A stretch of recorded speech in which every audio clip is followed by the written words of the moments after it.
Baik, bismillahirrahmanirrahim. Assalamualaikum warahmatullahi wabarakatuh. Hari ini kita coba lihat pertemuan keempat ya. Coba saya lihat screen dulu. Baik, jadi kita melanjutkan slide yang kemarin. Kita sudah lihat tentang waterfall. Kemudian kita sudah lihat prototype ya. Hari ini kita coba lihat spiral. Nah, spiral model adalah model yang agak jarang digunakan ya. Agak jarang digunakan. Nanti kita lihat kenapa dikatakan spiral model adalah model yang agak jarang digunakan. Oke, dibuat oleh ini ya, Bohem. Beliau ini juga yang membuat beberapa model untuk penilaian ya, penilaian perangkat lunak. Dia ini buat juga ya. Jadi selain membuat sebuah model untuk pengembangan, mereka juga membuat model untuk penilaian. Jadi kalau perangkat lunak itu sudah dibuat, nilainya berapa? Oke. Nah, spiral katanya dibuat berdasarkan konsep waterfall ya, yang mengalami perbaikan dalam proyek pemerintahan. Diingat kembali, perlu kita review kembali, dibuat berdasar konsep waterfall ini maksudnya apa? Jadi yang perlu Anda ketahui bahwa konsep waterfall linear programming ya, air terjun, dimulai dari tahap perencanaan, analisis, desain, implementasi. Linear sequential artinya pada saat sudah maju nggak bisa mundur lagi ya. Jadi spiral dibuat berdasar hal itu. Ya, jadi kalau sudah maju nggak bisa mundur lagi, sudah di tahap perencanaan nggak bisa sudah di tahap analisis nggak bisa mundur ke perencanaan, sudah di tahap desain tidak bisa mundur ke analisis, tidak bisa mundur ke perencanaan, demikian seterusnya. Nah, yang menjadi kelebihan dari spiral adalah satu, dititik beratkan pada prototype dan risk management ya. Jadi kuncinya adalah dia membuat prototype, jadi ada gabungan ya, dibuat berdasar konsep waterfall, kemudian dititik beratkan pada pembuatan prototype. Tapi yang jadi ciri khas dari spiral model adalah ini ya. Dia punya sesuatu yang namanya risk management atau risk analysis. Ya. Fokus ke bukan ke risk management juga sebetulnya, tapi bagian dari risk management yang namanya risk analysis. Nah, dia akan fokus ke sana. Nanti kita lihat coba. Oke. Baik, coba ntar kita lihat gambar aja ya. Konsep, oke. Oh ya, lihat ini dulu. Karakteristik utamanya adalah satu, ini ya, risk analysis. Jadi perlu Anda ketahui bahwa dalam risk management ada 6 karakteristik atau ada 6 faktor ya yang dibahas dalam risk management, termasuk nanti dalam risk ya, ada threat, ada impact dan lain-lain. Nah, risk analysis adalah bagian daripada risk management ya. Risk analysis adalah bagian dari 6 kegiatan yang ada dalam risk management. Oke. Risk analysis dan pendekatan yang dikendalikan oleh risiko, risk control, ya risk controlling. Coba kita lihat gambar. Nah ini, ya. Kalau lihat sekilas agak bingung gambar ini, ya tapi nggak apa-apa. Nah, kegiatan dimulai dari sini, ya. Rencana kebutuhan atau rencana life cycle dimulai dari sini. Ini yang dimulai dengan kita sebut tahapan awal yaitu perencanaan. Ya. Pada saat perencanaan, setelah dibuat ya, dalam proses perencanaan ini, mulai masuk ke tahapan ini ya, dia akan analisa risiko. Nah jadi tahap perencanaan yang dibuat itu risikonya dihitung dulu. Risiko ke belakang maupun risiko ke depan ya. Jadi kalau misalnya terjadi sesuatu di tahap analisis, di tahap rancangan, di tahap implementasi, tim pengembang biasanya sudah tahu ya. Terjadi sesuatu, tim pengembang sudah tahu, oh dulu sudah pernah kita hitung, karena di sini sudah mereka hitung ya, sudah dihitung resikonya pada saat perencanaan. Oh, ini sudah pernah kita duga dulu akan terjadi. Jadi mereka paling tidak sudah punya solusi. Jadi bila terjadi suatu, oh solusinya gini, karena mereka sudah hitung ini. Ya, nah solusi-solusi itulah yang disebut dengan risk control ya, risk control. Jadi kontrol risiko. Oke, nah jadi sekali lagi saya ulang, di tahap perencanaan, setelah selesai tahap perencanaan dibuat, mereka akan hitung risikonya, mereka akan membuat sebuah prototype ya. Nah sayangnya kita nggak bisa lihat contoh.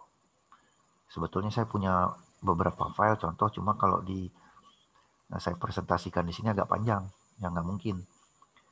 Jadi mereka akan membuat sebuah prototype untuk perencanaan, ingat ya. Bukan bikin prototype perangkat lunak, bukan. Prototype perangkat lunak itu nanti ada di ujung sini nih.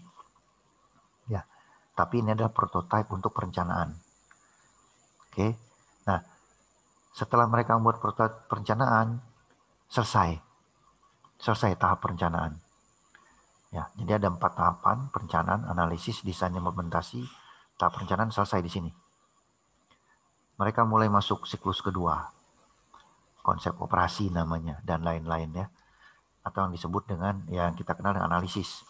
Ya, analisa kebutuhan perangkat keras, kebutuhan perangkat lunak ya, mulai masuk di sini. Nah, di tahap analisis sama. Ya, tahap analisis mereka buat analisa risiko untuk tahapan analisis. Mereka buat prototype untuk tahapan analisis.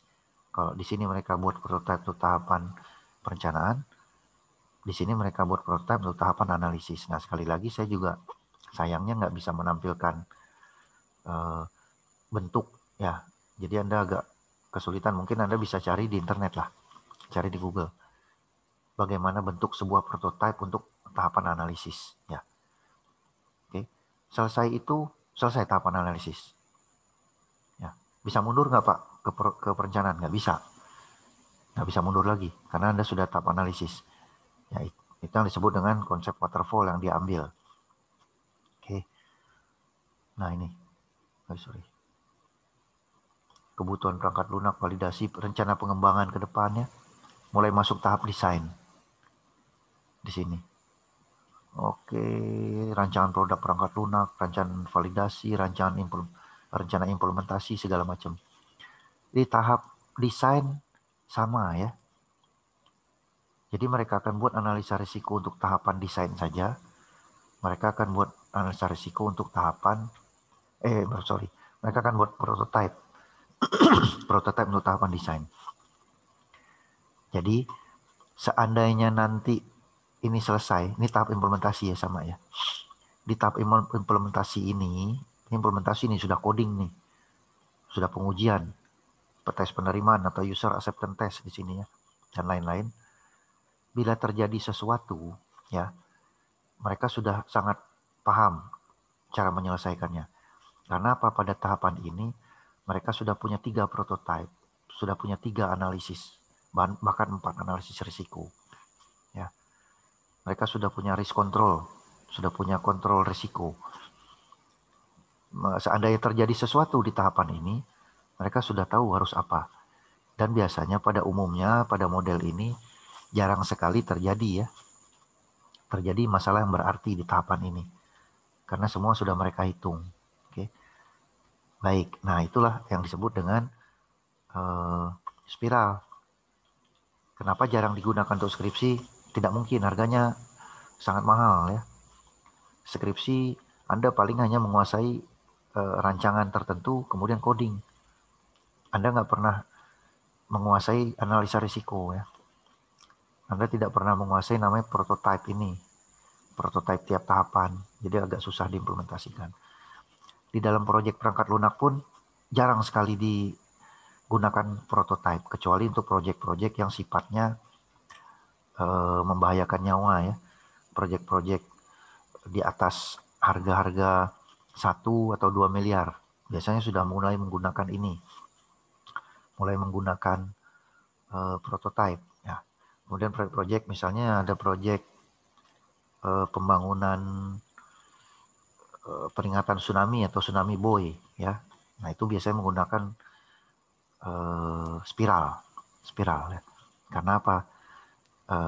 Proyek-proyek yang kira-kira mengancam nyawa ya biasanya akan digunakan spiral karena ada resiko di situ yang akan dihitung ya. Jadi sangat mahal. Proyek-proyek ini sangat mahal. Bukan mahal di coding. Coding itu murah kalau di proyek seperti ini. Ya. Yang mahal itu prototipe dan analisis risiko. Itu sangat mahal harganya. Ya. Karena untuk membayar orang yang menguasai ini pun tidak gampang. Oke. Mencari orang yang menguasai di risiko tidak gampang. Baik, itu gambaran dari model spiral sangat komplit. Anda bisa lihat di sini ya di gambar ini. Kita ke bawah.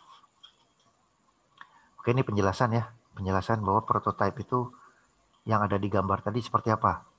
Ya. Diaplikasikan pada environment system atau alternatif yang menyajikan risiko tinggi. Oke, ya. Baik. Keuntungannya ini ada di sini. Kemudian fokus awal pada reusable ya, hampir sama dengan prototype. Karena kuncinya ada di sana. Baik. Reusable software digunakan juga. Keuntungannya ada di sini ya. Bentar, sorry, keuntungan ada beberapa. Kerugian. Nah, ini kerugian ya. Sorry, bentar. Oke. Apa yang dimaksud dengan sewaan di sini? Ya. Atau apa yang dimaksud dengan pada perangkat lunak internal. Jadi spiral ini modelnya digunakan untuk menghitung aplikasi yang kita bangun dari awal. Yang kita develop dari nol. Bukan perangkat lunak sewaan. Maksudnya bukan perangkat lunak kita beli dari luar. Atau kita sewa dari orang lain. Ya. Itu maksudnya. Baik. Ini yang susah. Dibutuhkan tim yang berpengalaman dalam risk analysis. Ini sangat susah nih nyari. Makanya dia mahal. Ya, jadi sebuah project yang develop dengan spiral model mahal harganya. Dan untuk skripsi Anda nggak mungkin pakai model spiral ya. Jangan coba-coba. Oke. Baik. Jadi saya cukupkan pertemuan keempat. Nanti kita akan lanjut lagi ya.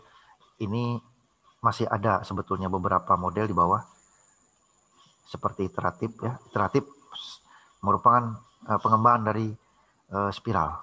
Anda boleh lihat ya, hampir mirip. Tapi ini tugas Anda untuk membaca. Object oriented ini yang model yang sering Anda gunakan pada saat ini ya. Karena di atas tahun 80-90-an kebanyakan orang menggunakan ini. Gampang, mudah ya. Tapi sayangnya tidak detail. Itu kelemahan dari object oriented.